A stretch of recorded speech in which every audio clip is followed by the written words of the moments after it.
বিসমিল্লাহির রহমানির রহিম। প্রিয় অষ্টম শ্রেণীর শিক্ষার্থীরা, তোমাদের জন্য তোমাদের সিন প্যাসেজের ধারাবাহিক ক্লাস নিয়ে এসেছি। আর এই ধারাবাহিক ক্লাসে তোমাদেরকে সুস্বাগতম। তোমরা জানো বিগত পর্বগুলোতে আমরা নকশিকাঁথা প্যাসেজটা খুব ভালো করে বুঝিয়ে দিয়েছি। তারপরে এটার এমসিকিউ গুলো আমরা কি করেছি, অলরেডি সলভ করেছি। যারা ওই ক্লাসটা দেখো নাই, ওই ক্লাসটা দেখে আসো, তাহলে তোমাদের খুব কি হবে, উপকার হবে। আর ওই ক্লাসের লিঙ্কটা তোমরা ভিডিও ডেসক্রিপশনের নিচে পেয়ে যাবা। আচ্ছা, এখন আজকে আমরা কি করব? আজকে আমরা কোশ্চেন অ্যান্সার, কি অ্যান্সার, কোশ্চেন অ্যান্সার সলভ করব। কি কোশ্চেন অ্যান্সার সলভ করব প্রায় 20টার মতো। দেখো, তো আমরা কথা না বাড়িয়ে সরাসরি কোশ্চেন অ্যান্সারে চলে যাচ্ছি। তোমরা আমার চ্যানেলে যারা নতুন দেখতেছো তারা অবশ্যই ভাইয়া একটু দয়া করে একটা কি করো, সাবস্ক্রাইব করো। আর ভালো লাগলে লাইক তো করবাই, খারাপ লাগলেও লাইক কমেন্ট শেয়ার করো, ঠিক আছে? আচ্ছা, এই কোশ্চেন অ্যান্সার পারার জন্য এখানে তোমাকে আমি 5টা ফ্রেজ দিছি। 5টা কি দিছি? 5টা ফ্রেজ দিছি। এই 5টা ফ্রেজের অর্থ সহ একটু ভালো করে মুখস্থ করো। আফটার অর্থ পরে, পাবলিকেশন মানে প্রকাশনা, অফ দ্য পোয়েম কবিতা, নকশিকাঁথার মাঠ মানে নকশিকাঁথার মাঠ কবিতার, অফ অর্থ এর, অফ অর্থ কি এর, নকশিকাঁথার মাঠ কবিতার প্রকাশনার পর। আবার বলো, নকশিকাঁথার মাঠ কবিতার প্রকাশের পর, after the publication of the poem নকশিকাঁথার মাঠ, নকশিকাঁথার মাঠ কবিতা প্রকাশের পর, after the publication of the poem নকশিকাঁথার মাঠ। আচ্ছা, তোমরা বলো তো দেখি, নকশিকাঁথার মাঠ কবিতা প্রকাশের কারণে, তাহলে কি করবা? কারণে, এখানে আফটারের জায়গায় বিকজ অফ বলবা। বিকজ অফ, বিকজ অফ মানে কারণে, বিকজ অফ দ্য পাবলিকেশন প্রকাশের কারণে, বিকজ অফ দ্য পাবলিকেশন প্রকাশের কারণে, আফটার দ্য পাবলিকেশন প্রকাশের পরে, through the publication, through the publication প্রকাশের মাধ্যমে। আশা করি বুঝতে পারছো। আচ্ছা, তারপরে ইট ইজ অরিজিনেটেড, এটার উৎপত্তি বা এটা উৎপন্ন হয়, এটা উৎপন্ন হয়, অর্থাৎ তুমি এইভাবে বলতে পারো এটার উৎপত্তি, এটার উৎপত্তি, ইট ইজ অরিজিনেটেড, এটার উৎপত্তি কোথায়? ইন দ্য আনডিভাইডেড বেঙ্গল, অবিভক্ত, অবিভক্ত, অবিভক্ত বাংলায়, অবিভক্ত বাংলায় for in the undivided Bengal region মানে অবিভক্ত বাংলা অঞ্চলে, রিজিয়ন মানে অঞ্চল, রিজিয়ন মানে কি অঞ্চল। তাহলে মুখস্থ, it is originated in the Bengal কি কইতেছি, ইট ইজ অরিজিনেটেড এটার উৎপত্তি in the undivided Bengal region, it is originated এটার উৎপত্তি in the undivided Bengal region, it is originated এটার উৎপত্তি in the undivided Bengal region, in the undivided Bengal region অবিভক্ত বাংলা অঞ্চলে, in the undivided Bengal region অবিভক্ত বাংলা অঞ্চলে। আশা করি সবার এটা মুখস্থ হয়ে গেছে। ইউজিং ব্যবহার করে, ইউজিং ব্যবহার করে, কি ব্যবহার করে? দ্য সেম টেকনিক্স, একই টেকনিক, একই কৌশল, একই কৌশল, সেম টেকনিক্স, একই কৌশল, অ্যান্ড কালচারাল মোটিভস এবং সাংস্কৃতিক নকশা, কালচারাল মোটিভস সাংস্কৃতিক নকশা, কালচারাল মোটিভস সাংস্কৃতিক নকশা। তাহলে একই রকম কৌশল ও সাংস্কৃতিক নকশা ব্যবহার করে, এটার ইংলিশ কি হবে? Using the same techniques and cultural motives. আচ্ছা, তারপরে দেখো, বিকজ অফ কারণে, বিকজ অফ জসিমউদ্দিনস পোয়েম, জসিমউদ্দিনের কবিতার কারণে, বিকজ অফ জসিমউদ্দিনস পোয়েম, জসিমউদ্দিনের কবিতার কারণে। তাহলে যদি বলোই বিকজ অফ হিমেলস পোয়েম, হিমেলের কবিতার কারণে, বিকজ অফ মাই পোয়েম, আমার কবিতার কারণে, বিকজ অফ করিমস পোয়েম, করিমের কবিতার কারণে, বিকজ অফ জসিমউদ্দিনস পোয়েম, জসিমউদ্দিনের কবিতার কারণে, বিকজ অফ জসিমউদ্দিনস পোয়েম নকশিকাঁথার মাঠ, কবি জসিমউদ্দিনের নকশিকাঁথার মাঠ কবিতার কারণে। ক্যারিস মানে বহন করা, ক্যারিস মানে বহন করা, ক্যারিস বহন করা, ক্যারিস বহন করা, কি বহন করে, কি বহন করে? ডিপ গভীর, ডিপ গভীর। Cultural and emotional value, cultural and emotional value, cultural and emotional value, cultural and emotional value, সাংস্কৃতিক এবং আবেগগত মূল্য, কালচারাল অ্যান্ড ইমোশনাল ভ্যালু, সাংস্কৃতিক এবং আবেগগত মূল্য। তাহলে কি বহন করে? গভীর সাংস্কৃতিক ও আবেগগত মূল্য বহন করে। আশা করি এই 5টা তোমার মুখস্থ হয়েছে। মুখস্থ না হইলে একটু কষ্ট করে মুখস্থ করে নিবা, তাহলেই তুমি এই 5টা পারলে সবগুলা পারবা, কারণ বাকি সবগুলা তোমার কোথায় আছে? অ্যান্সার প্যাসেজেই আছে। আচ্ছা, তোমরা জানো যারা অলরেডি আমার ক্লাসগুলো করতেছো, এই লাল কালির লেখাগুলো হুবহু তোমার কোথায় আছে? তোমার প্যাসেজে আছে। তোমার প্যাসেজের লাইনগুলো আমি এখানে হুবহু লিখে দিছি, ঠিক আছে? আচ্ছা, হোয়েন ডাজ নকশিকাঁথা বিকাম ফেমাস, কখন নকশিকাঁথা ফেমাস হয়?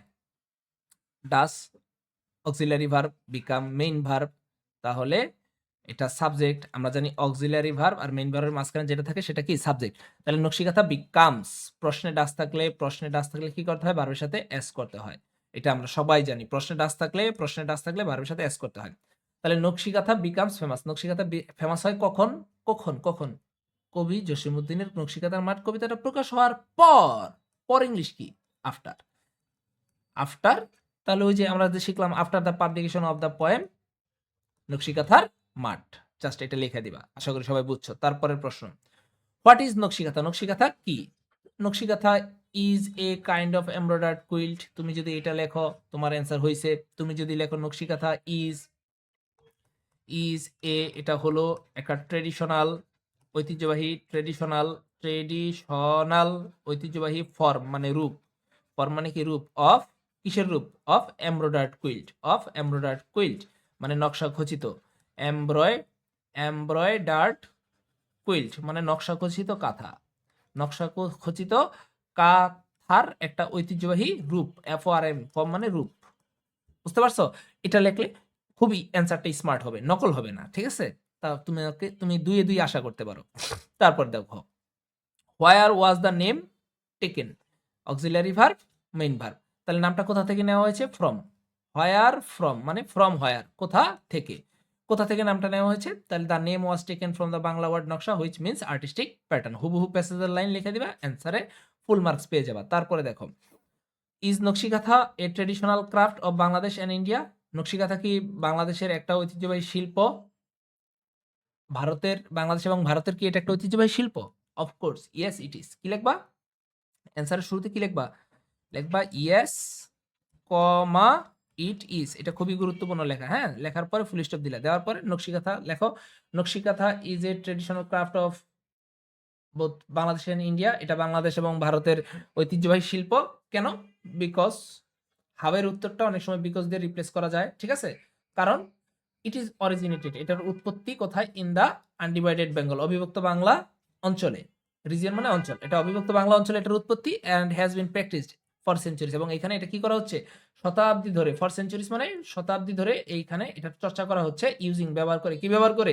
The same techniques and cultural motives, মানে একই ধরনের কৌশল এবং সাংস্কৃতিক নকশা ব্যবহার করে এই বাংলা এবং ভারতীয় অঞ্চলে এটার কি করা হচ্ছে? শতাব্দী ধরে এটা চর্চা হচ্ছে, তাই এটা বাংলাদেশের কি একটা নিজস্ব, বাংলাদেশ এবং ভারতের নিজস্ব একটা শিল্প, ঐতিহ্যবাহী শিল্প। ঐতিহ্যবাহী প্রমাণ করতে গেলে দুইটা জিনিস মাথায় রাখবা। কি বলছি বলো? ঐতিহ্যবাহী এই কথাটা প্রমাণ করতে গেলে এটা তোমার প্রমাণ করতে হবে কি? এটার উৎপত্তি স্থল সম্পর্কে তোমার ধারণা দিতে হবে। কি ধারণা দিতে হবে? এটার উৎপত্তি স্থল সম্পর্কে তোমার ধারণা দিতে হবে। বুঝতে পারছো? এবং তোমার এলাকায় যে এটা দীর্ঘদিন যাবৎ মানে শতাব্দীর পর শতাব্দী যে এটা ব্যবহৃত হচ্ছে, এই জিনিসটা প্রমাণ করতে হবে, তাহলেই ঐতিহ্যবাহী প্রমাণিত হবে। আশা করি সবাই আমি বুঝাইতে পারছি। নেক্সট কোশ্চেনে যাও। How long has the art been practised? Has হচ্ছে অক্সিলারি ভার্ব, বিন প্র্যাকটিস হচ্ছে মেইন ভার্ব, তাহলে আর্ট হচ্ছে সাবজেক্ট। তাহলে এই হ্যাজটাকে কি করবো? সাবজেক্টের পরে নিয়ে আসবো। The art has been practice, দেখো হুবহু প্যাসেজের লাইন, ঠিক আছে?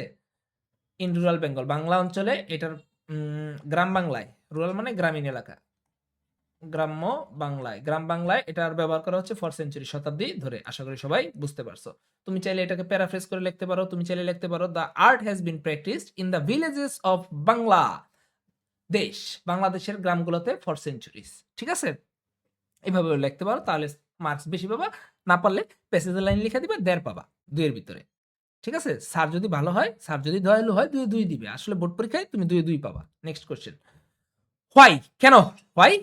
Why was the name popular, কেন এই নামটা পপুলার হয়েছিল? এখানে বলতেছে the name was became popular, জনপ্রিয় হয়েছিল কবি জসীমউদ্দিনের কবিতা প্রকাশিত হওয়ার পর। তাহলে কেন হয়েছিল? বিকজ অফ, কারণে। তুমি লিখবা দ্য নেম ওয়াজ পপুলার। কি লিখবা? দ্য নেম ওয়াজ পপুলার, নামটা কি হয়েছিল? জনপ্রিয় হয়েছিল। কেন হয়েছিল চাইছে না? তাহলে বিকজ অফ লেখো। কি লেখো? Because of. আমরা কিন্তু পড়ে আসছি বিকজ অফ, এই যে বিকজ অফ লেখার পরে কি লিখে দিবা? Because of the publication of the poem নকশিকাঁথার মাঠ, অর্থাৎ নকশিকাঁথার মাঠ কবিতা প্রকাশ হওয়ার কারণে, ঠিক আছে? আচ্ছা, আশা করি সবাই বুঝতে পারছো। তারপরে আসো, হোয়াই আর দ্য ট্রেডিশনাল কাঁথা মেড? ট্রেডিশনাল কাঁথাগুলো কেন মেড করা হয়?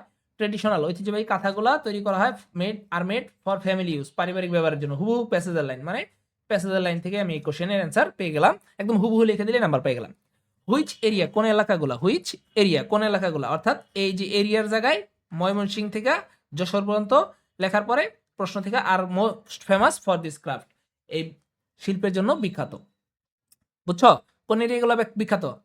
এখন আমি অ্যান্সার আকারে বলি, ময়মনসিংহ, জামালপুর, রাজশাহী, ফরিদপুর, বগুড়া, যশোর। আর মোস্ট ফেমাস, এগুলো খুবই বিখ্যাত ফর দিস ক্রাফট, এই শিল্পের জন্য। হুবহু প্যাসেজের লাইন লিখে দিলে 2 তারপরে যাও, is nakshi kantha now produced? Nakshi kantha কি উৎপন্ন হয় কমার্শিয়ালি, বাণিজ্যিকভাবে?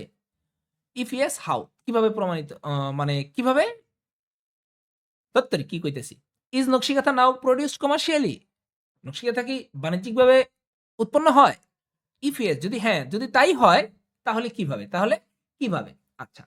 তাহলে আমরা তো জানি এটা বাণিজ্যিকভাবে উৎপন্ন হয়। Yes it is. Yes it is লেখার পরে ফুল স্টপ দিলাম। এখন এটাকে তোমাকে প্রমাণ করতে হবে। ঠিক আছে? তাহলে তুমি লেখো বিকজ, কারণ, কারণ উই, কি লিখবা? কারণ উই, ইউ না লিখে কি লিখবা? উই। কারণ উই ক্যান ফাইন্ড দেম, আমরা এগুলোকে খুঁজে পাই। এগুলোকে কোথায় পাই? In many expensive and handicraft shops in cities, মানে শহরের বড় বড় কি দোকানে আমরা এগুলা পাই। হ্যান্ডিক্রাফট হস্তশিল্পের দোকান। হ্যান্ডিক্রাফট মানে কি? হস্তশিল্পের দোকান। শহরে, শহরে হস্তশিল্পের অনেক দামি, ব্যয়বহুল, দামি অনেক কি? অনেক দোকানে আমরা এগুলা পাই। তাই এটা কি বোঝা যাইতেছে কি? এটা কমার্শিয়ালি প্রডিউসড হয়। আশা করি বুঝছো। কিভাবে উত্তরটা লাগবা? ইয়েস ইট ইজ, হ্যাঁ এটা। বিকজ, কারণ উই ক্যান ফাইন্ড দেম, আমরা তাদেরকে পাই কোথায়? তুমি উই ক্যান ফাইন্ড দেম না লিখা তুমি লেখো উই ক্যান ফাইন্ড নকশি কাঁথা, নকশি কাঁথাস লিখবো। উই ক্যান ফাইন্ড নকশি কাঁথাস। কি বলছি বলো? বিকজ উই ক্যান ফাইন্ড, হ্যাঁ আমরা পাই, কি পাই? নকশি কাঁথাস, নকশি কাঁথাগুলা পাই। কোথায় পাই? In many expensive handicraft shops in cities, শহরে যেহেতু আমরা এগুলো পাই বড় বড় দোকানগুলোতে। দোকানে তো বাণিজ্যিক উদ্দেশ্যেই তো, দোকান মানেই তো বাণিজ্যিক ব্যাপার স্যাপার, তাই না? বাস, তাহলে তোমার অ্যান্সার হয়ে গেছে। তারপরের প্রশ্ন, হোয়ার, বাচ্চারা ভালো লাগলে লাইক কমেন্ট শেয়ার করো। Where has the art been practised? কোথায় এই আর্টের প্র্যাকটিস হয়েছে? The art has been practice, দেখো the art has been practice in rural Bengal, গ্রাম বাংলায়। এতটুকু পর্যন্ত লিখলে তোমার অ্যান্সার শেষ। ঠিক আছে? আচ্ছা, তারপরে যাও।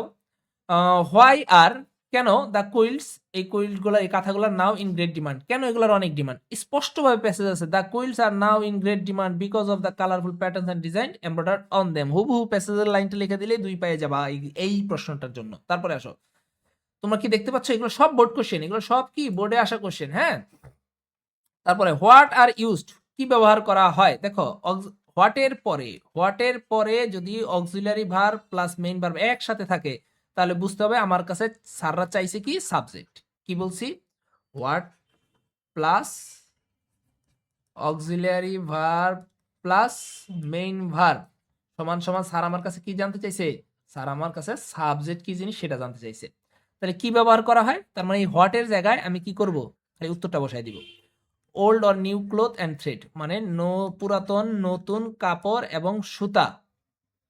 আর used to make this quilt, এটা না লিখে লিখবো কি?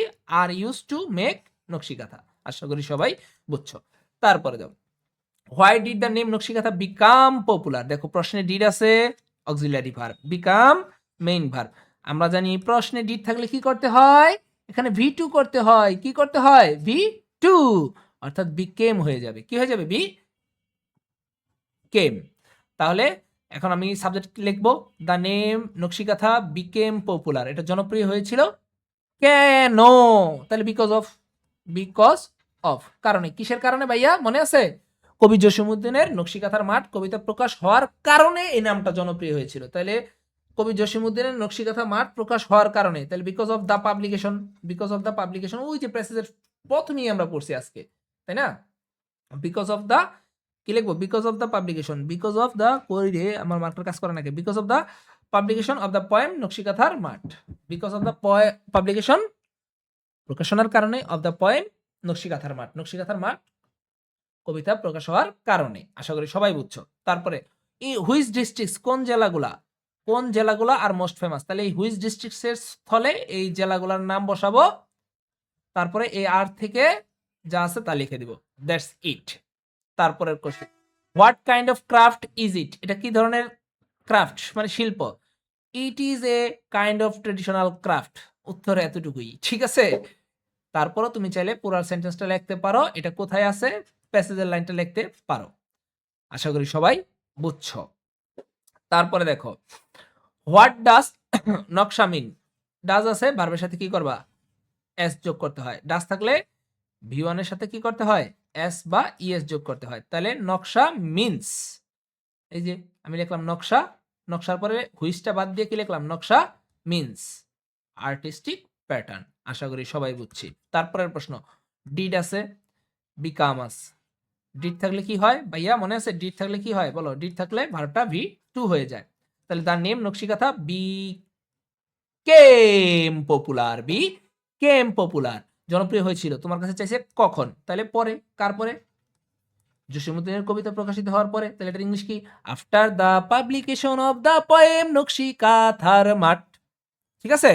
আচ্ছা, এটা কিন্তু আমরা শুরুতেই মুখস্থ করে নিয়েছি। দেখছো, ওই একটা মুখস্থ করার কারণে কত ইজি হয়ে গেছে।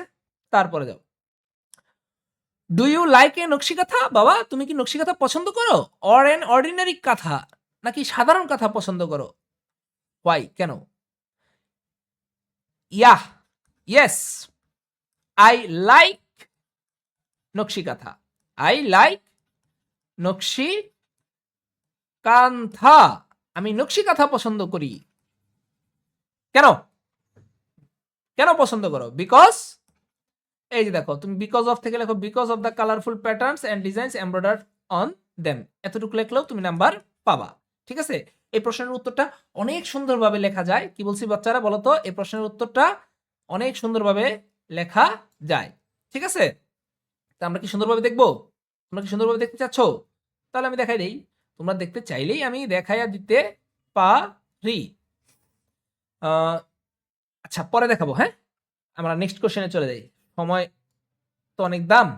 তারপরে দেখো, ইন সিটিস, শহরে, ধরু, ইন সিটিস, শহরে, হোয়ার, কোথায়, do, do auxiliary verb, get main verb. তাহলে ওইটা হচ্ছে সাবজেক্ট। তাহলে কোথায় আমরা পাই দেম, তাদের। দেম মানে কি? নকশিকাথাগুলা। ঠিক আছে? তাহলে ওই প্রশ্নে ডু থাকলে এটা V1 হয়, মানে যা আছে তাই। We get them, we get them, আমরা তাদেরকে পাই। এই যে দেখো, ফাইন্ড দেম যে কথা, গেট দেম একই কথা। তাহলে উই গেট দেম, আমরা তাদেরকে পাই। কোথায়? কোথায়? কোথায়? কোথায়ের উত্তরটা প্রিপজিশন ইন থেকে শুরু করতে হবে। ঠিক আছে? কোথায়ের উত্তর সবসময় প্রিপজিশন থেকে শুরু। কি বলছি বলো? কোথায়ের উত্তর মানে একটা প্লেস বসানোর আগে তোমাকে অবশ্যই এখানে প্রিপজিশন বসাইতে হবে। আশা করি সবাই বুঝছো। তাহলে উই গেট দেম, আমরা তাদেরকে পাই, in many expensive handicraft shops in city, শহরের বিভিন্ন হস্তশিল্পের, দামি দামি হস্তশিল্পের দোকানগুলোতে আমরা এগুলা পাই। আশা করি সবাই বুঝছো। তারপরে কোশ্চেন, হোয়াট ম্যাটেরিয়ালস, কোন উপাদানগুলা, ম্যাটেরিয়ালস মানে উপাদান, মুখস্থ, ম্যাটেরিয়ালস উপাদান, ম্যাটেরিয়ালস উপাদান, ইনগ্রেডিয়েন্টস উপাদান, হোয়াট ম্যাটেরিয়ালস কোন উপাদানগুলা। তাহলে এই হোয়াট ম্যাটেরিয়ালস এর জায়গায় তুমি কি করবা? দেখো তো, অক্সিলারি ভার্বের পরে মেইন ভার্ব, তাহলে তোমাকে এই জায়গাটাতে সাবজেক্টের জায়গাতে উত্তরটা বসাই দিলেই হবে। কোন ম্যাটেরিয়ালগুলা রিকোয়ার্ড, দরকার, দরকার টু প্রিপেয়ার, তৈরি করতে, নকশিকাথা তৈরি করতে কোন ম্যাটেরিয়ালগুলো দরকার? এই যে ওল্ড অর নিউ ক্লথ, নতুন অথবা পুরাতন কাপড়, অ্যান্ড থ্রেড, এবং সুতা। তাহলে তুমি কি লিখে দিবা? Old or new cloth and thread are required to prepare nakshikantha. আশা করি সবাই বুঝছো। How did it become popular? Did আছে, auxiliary verb, become main verb. আমরা জানি ডিড থাকলে কি হয়, V2 হয়। তাহলে বিকাম কি হবে? বিকেম। ইট বিকেম পপুলার, এটা জনপ্রিয় হয়েছিল। আচ্ছা, তোমার কাছে চাইছে কি? হাউ, কিভাবে জনপ্রিয় হয়েছিল বলো তো? কবি জসীমউদ্দিনের নকশিকাথার মাঠ কবিতা প্রকাশিত হওয়ার মাধ্যমে, নাকি হওয়ার কারণে? হওয়ার কারণে। আমি একটা কথা বলছিলাম, হাওয়ের উত্তর অনেক সময় মাধ্যমে দিয়ে লেখা যায়, অনেক সময় কারণে দিয়ে লেখা যায়। ঠিক আছে? তাহলে তুমি লেখো বিকজ অফ দ্য পাবলিকেশন, প্রকাশিত হওয়ার কারণে। বিকজ অফ দ্য পাবলিকেশন, প্রকাশনার কারণে, প্রকাশিত হওয়ার কারণে। কি প্রকাশিত হওয়ার কারণে? Because of the publication of the poem, কবিতা। কোন কবিতা? নকশিকাথার মাঠ, ইনভার্টেড কমা দিয়ে নকশিকাথার মাঠ এখানে লিখে দিবা, নকশিকাথার মাঠ। আশা করি বুঝছো তুমি, ক্লিয়ার? আচ্ছা, হোয়াট মেড, ভালো করে একটা জিনিস মাথায় রাখবা, হোয়াটের পর যদি মেইন ভার্ব চলে আসে, তাহলে বুঝতে হবে তোমার কাছে স্যার কি জানতে চাচ্ছে, সাবজেক্ট কি সেটা জানতে চাচ্ছে। ওকে? আচ্ছা, তাহলে কোন জিনিসটা মেড তৈরি করেছে? মেড পপুলার মানে জনপ্রিয় করা, মেড ডট পপুলার, জনপ্রিয় করা। বুঝতে পারছো কোন জিনিসটা নকশিকাথার নামটাকে জনপ্রিয় করছে? অবশ্যই কবি জসীমউদ্দিনের কবিতা নকশিকাথা, তাই তো? তাহলে লিখবা, তুমি লিখবা জসিমউদ্দিনস পোয়েম, জসিমউদ্দিনস পোয়েম, জসিমউদ্দিনের কবিতা নকশিকাঁথার মাঠ। কি লেখলা? নকশিকাঁথার মাঠ। বুঝতে পারছো? জসিমউদ্দিনস পোয়েম নকশিকাঁথার মাঠ কি করেছে? Made the name nakshikantha popular. বাস, এটা হচ্ছে সাবজেক্ট, আর এই যে ভার্ব থেকে অংশটা লিখে দিছো, তোমার অ্যান্সার ডান। আশা করি সবাই বুঝতে পারছো। বাচ্চারা, ক্লাস যদি ভালো লাগে লাইক কমেন্ট শেয়ার করো। আমরা কি সবগুলো কোশ্চেনের অ্যান্সার পারবো? হ্যাঁ, বিলকুল পারবো, বিলকুল বিলকুল জরুর, অবশ্যই পারবো। হ্যাঁ, আচ্ছা, তো আমরা কোথায় ছিলাম? একটা কোশ্চেন বলছিলাম, এই কোশ্চেনটা তুমি অনেক সুন্দরভাবে লিখতে পারো, সেটা দেখানোর প্রতিশ্রুতি আমি তোমাদেরকে দিয়েছিলাম। সেটা এখন আমি একটু দেখাই। এই যে, do you like a nakshikantha or an ordinary kantha? এই কোশ্চেনটার অ্যান্সার অনেক সুন্দরভাবে লেখা যায়। ঠিক আছে, দেখো, তুমি লিখতে পারো আই লাইক এ নকশিকাঁথা। আমি এটাকে এখন তোমাদেরকে একটু সুন্দর করে পড়ে অর্থসহ বুঝিয়ে দিচ্ছি। তোমরা আমাকে একটু সাপোর্ট দাও, আমার ভিডিওটা শেয়ার করো, কমেন্টস করো। আচ্ছা, আই লাইক নকশিকাঁথা, আমি নকশিকাঁথা পছন্দ করি। মোর দেন অ্যান অর্ডিনারি কাঁথা, মানে একটা সাধারণ কাঁথার থেকেও মোর দেন বেশি কি করি? নকশিকাঁথাকে পছন্দ করি। কেন? বিকজ, কারণ it is beautifully embroidered with colourful designs.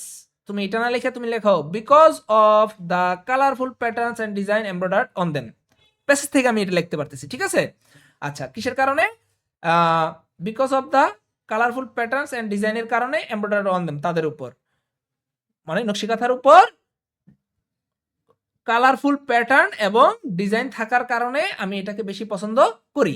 And, এছাড়াও, বা এবং, বা তুমি এখানে এন্ড না লিখে হুইচ লেখো। হুইচ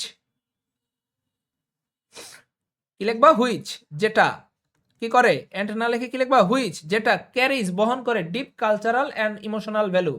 কি বহন করে? গভীর সাংস্কৃতিক এবং আবেগীয় মূল্য বহন করে। ঠিক আছে, তাহলে তোমার অ্যান্সারটা সুন্দর মতো হয়ে গেছে, আশা করি বুঝছো। এছাড়া তুমি চাইলে বাকিটুকু লিখতে পারো, ইট রিফ্লেক্টস, এটা প্রতিফলিত করে traditional art, creativity and the feelings of the maker, অর্থাৎ যে তৈরিকারক আছে, প্রস্তুতকারক, তার ফিলিংসটাকে প্রকাশ করে। Which make it more special, যেটা এটাকে আরো বেশি স্পেশাল করে দেন অ্যান অর্ডিনারি কাঁথা, একটা সাধারণ কাঁথার চেয়ে। তোমাদের কি ডিস্টার্ব হচ্ছে? ডিস্টার্ব তো হওয়ার কথা না ভাইয়া। আমি কি বেশি কথা বলতেছি? বেশি কথা বললে তাহলে দেখো, আচ্ছা, এখন আর ডিস্টার্ব হবে না। হ্যাঁ, কিভাবে লিখবা আরেকবার দেখো। আই লাইক নকশিকাঁথা, আমি নকশিকাঁথা পছন্দ করি। মোর দেন অ্যান অর্ডিনারি কাঁথা, একটা সাধারণ কাঁথার থেকে এটাকে বেশি পছন্দ করি। কেন? বিকজ, তুমি বিকজ না লিখে এই বিকজ অফ থেকে এই অংশটা লিখবা। Because of the colourful patterns and designs embroidered on them. এতটুক পর্যন্ত লিখলেই তোমার অ্যান্সারটা হয়ে গেছে। খুব সুন্দর হয়েছে, বুঝতে পারছো? আচ্ছা, এবার তুমি এটাকে আরেকটু বড় করে লিখতে চাচ্ছ, তাহলে কিভাবে লিখবা? আই লাইক এ নকশিকাঁথা, আমি নকশিকাঁথা পছন্দ করি। মোর দেন অ্যান অর্ডিনারি কাঁথা, একটা সাধারণ কাঁথার থেকেও বেশি পছন্দ করি। Because of the colourful patterns and designs embroidered on them, এটার উপর কালারফুল প্যাটার্ন আর ডিজাইন থাকার কারণে। হুইচ, যেটা, এন্ড না লিখে কি লেখো? হুইচ, যেটা, যেটা মানে কোনটা? ওই যে নকশাগুলা, ওই নকশাগুলা কি করে? ক্যারি, বহন করে deep cultural and emotional value, অর্থাৎ গভীর সাংস্কৃতিক এবং আবেগীয় মূল্য যেটা বহন করে। ঠিক আছে, এই জন্যই আমি এটাকে বেশি পছন্দ করি। এভাবে লিখলে তুমি 2 পাবা, পরেরটুকু তুমি লেখো না। ঠিক আছে, এটা আমার সাজেশন। হ্যাঁ, তোমার মুখস্থ করতে হবে, মুখস্থ করতে গেলে কষ্ট লাগবে। তুমি, তোমার কষ্ট হোক এটা তো আমি চাই না, তবে তুমি লেখলে খুব বেটার, কারণ এখানে খুব স্মার্ট ওয়ার্ড ইউজ করা হয়েছে। ঠিক আছে, বাচ্চারা, ক্লাস ভালো লাগলে লাইক কমেন্ট শেয়ার করো। আশা করি তোমাদের খুব ভালো লাগতেছে। আমার সাথে থাকো, তোমার বন্ধুদেরকে শেয়ার করে দাও, বেশি বেশি শেয়ার করো, কমেন্টস করো। আর যারা চ্যানেলটা নতুন দেখতেছেন ভিডিও, দয়া করে আল্লাহর ওয়াস্তে এই ভিডিওটা একটু কি করেন, আমার চ্যানেলটা সাবস্ক্রাইব করেন। হ্যাঁ, ঠিক আছে, সবাই ভালো থাকেন, সুস্থ থাকেন। আপনাদের শুভকামনায় আমি এখন বিদায় নিচ্ছি আপনাদের সামনে থেকে। আসসালামু আলাইকুম।